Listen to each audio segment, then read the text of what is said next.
नमस्कार भावांनो आणि बहिणींनो, रँकसूत्रा या यूट्यूब चॅनलवरती सर्व बहिणींचे आणि भावांचे पुन्हा एकदा मनापासून खूप खूप स्वागत. आज आपण आजची अपडेट पाहणार आहोत. मुख्यमंत्री माझी लाडकी बहीण योजनेमध्ये अनेक महिलांचे अर्ज कागदपत्रांमधील त्रुटींमुळे किंवा चुकीच्या माहितीमुळे रिजेक्टेड, नामंजूर किंवा डिसअप्रूव्हल दाखवत आहेत. अर्ज ऑनलाईन कसा तपासायचा आणि त्यात पुन्हा दुरुस्ती, एडिट किंवा रिअप्लाय कशी करायची याची सविस्तर माहिती खालीलप्रमाणे आहे. अपात्र किंवा रिजेक्ट झालेला अर्ज कसा तपासायचा. महिलांना त्यांच्या अर्जाची 2 सोप्या मार्गांनी पडताळणी करता येऊ शकते. नारी शक्ती दूत ॲपद्वारे मोबाईलमधील नारी शक्ती दूत ॲप उघडा आणि नोंदणीकृत मोबाईल नंबर टाकून लॉग इन करा. मुख्य स्क्रीनवर काय येईल, यापूर्वी केलेले अर्ज अप्लाइड ॲप्लिकेशन्स या पर्यायावर क्लिक करा. तिथे तुमच्या अर्जाच्या पुढे स्टेटस दिसेल. तर अर्ज नाकारला असेल तर तिथे डिसअप्रूव्ड किंवा रिजेक्टेड असे लाल अक्षरात लिहिलेले दिसेल. अधिकृत संकेतस्थळाद्वारे पोर्टल लाडकी बहीण महाराष्ट्र.gov.in या अधिकृत पोर्टलला भेट द्या. ॲप्लिकंट लॉग इनवर क्लिक करा. मोबाईल नंबर आणि पासवर्डद्वारे लॉग इन करा.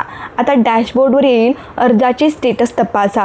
अर्ज रिजेक्ट झाला असल्यास त्याचे नेमके कारण रिझन फॉर रिजेक्शन देखील तिथे कंसांमध्ये किंवा खाली लिहिलेले असते. उदाहरणार्थ, उत्पन्न प्रमाणपत्र स्पष्ट नाही, नावामध्ये चूक, रिजेक्ट झालेला अर्ज पुन्हा दुरुस्त कसा करावा. महाराष्ट्र सरकारने महिलांना नाकारलेले अर्ज दुरुस्त करण्याची संधी दिली आहे. अर्ज पुन्हा दुरुस्त करून सबमिट करण्याची स्टेप बाय स्टेप पद्धत पाहणार आहोत. त्याच्यामधली पायरी 1 नंबरची आहे. सर्वात आधी गुगल प्ले स्टोअरवर जाऊन तुमचे नारी शक्ती दूत ॲप लेटेस्ट व्हर्जनवर अपडेट करून घ्या. जुन्या व्हर्जनमध्ये एडिटचा पर्याय दिसत नाही. आता पायरी नंबर 2, एडिट पर्यायावर क्लिक करा. ॲपमध्ये लॉग इन करून अप्लाइड ॲप्लिकेशन्समध्ये जा. तुमचा अर्ज डिसअप्रूव्हल किंवा रिजेक्टेड असेल तर त्याच्या अगदी समोर एक पेन्सिलचे चिन्ह किंवा दुरुस्त करा असा पर्याय दिसेल. त्यावर क्लिक करा. चुकीची माहिती किंवा कागदपत्रे बदला.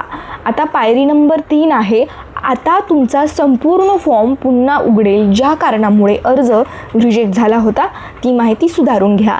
जर कागदपत्र अस्पष्ट, ब्लर असल्यामुळे अर्ज रिजेक्ट झाला असेल तर चांगल्या उजेडात नवीन स्पष्ट फोटो काढून तो पुन्हा अपलोड करा. फाईल साईज 50 KB फक्त ठेवणार आहोत. 50 KB पेक्षा कमी असावी.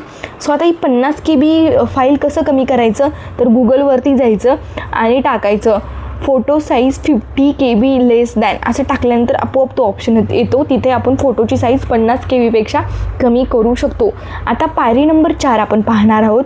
अर्जाची फेरपडताळणी आणि सबमिशन. माहिती दुरुस्त केल्यानंतर हमीपत्र सेल्फ डिक्लेरेशन पुन्हा टिक करा आणि सेव्ह किंवा सबमिट बटनावर क्लिक करा. तुमच्या मोबाईलवर एक OTP येईल. तो प्रविष्ट करून फॉर्म सबमिट करा. फॉर्म पुन्हा सबमिट केल्यानंतर त्याचे स्टेटस इन रिव्ह्यू किंवा पेंडिंग दाखवेल. स्थानिक अंगणवाडी सेविका किंवा ब्लॉक कमिटीद्वारे या अर्जाची पुन्हा तपासणी केली जाईल आणि पात्र आढळल्यास तो मंजूर अप्रूव्हल केला जाईल. अर्ज रिजेक्ट होण्याची मुख्य कारणे आणि त्यावरील उपाय. रिजेक्ट होण्याचे कारण काय आणि उपाय करावा. अस्पष्ट कागदपत्रे, रेशन कार्ड, आधार कार्ड किंवा उत्पन्न प्रमाणपत्र पुन्हा स्पष्टपणे स्कॅन करून अपलोड करा. आता नावातील विसंगती, नेम मिसमॅच. लग्नानंतर नाव बदलले असल्यास मॅरेज सर्टिफिकेट किंवा शासनाचे गॅझेट अपलोड करा. अर्जातील नाव आधार कार्डप्रमाणेच असावे. बँक खाते चूक किंवा आधार लिंक नसणे. बँक पासबुकचा स्पष्ट फोटो अपलोड करा आणि बँकेत जाऊन खाते DBT ॲक्टिव्ह करून घ्या. So creator special tip. जर नारी शक्ती दूत ॲपवर खूप प्रयत्न करूनही एडिट करण्याचा पर्याय येत नसेल तर त्वरित तुमच्या भागातील अंगणवाडी सेविका, सेतू केंद्र म्हणजे आपले सरकारी सेवा केंद्र किंवा तहसील कार्यालयात जाऊन ऑफलाईन पद्धतीने फॉर्ममध्ये त्रुटी दूर करा आणि तुमचे वार्षिक KYC रिव्हेरिफिकेशन पूर्ण करून घ्या. सो तुम्हाला या व्हिडिओतली माहिती कशी वाटली किंवा तुम्हाला एखादा प्रश्न असेल तर तो मला कमेंट सेक्शनमध्ये नक्की विचारा. तुमच्या बँकेमध्ये तुमच्या बँक खात्यामध्ये DBTद्वारे पैसे जमा होतात का? तर होत असतील ते पण मला सांगा. तुम्ही कोणत्या जिल्ह्यातून आहात ते पण मला सांगा.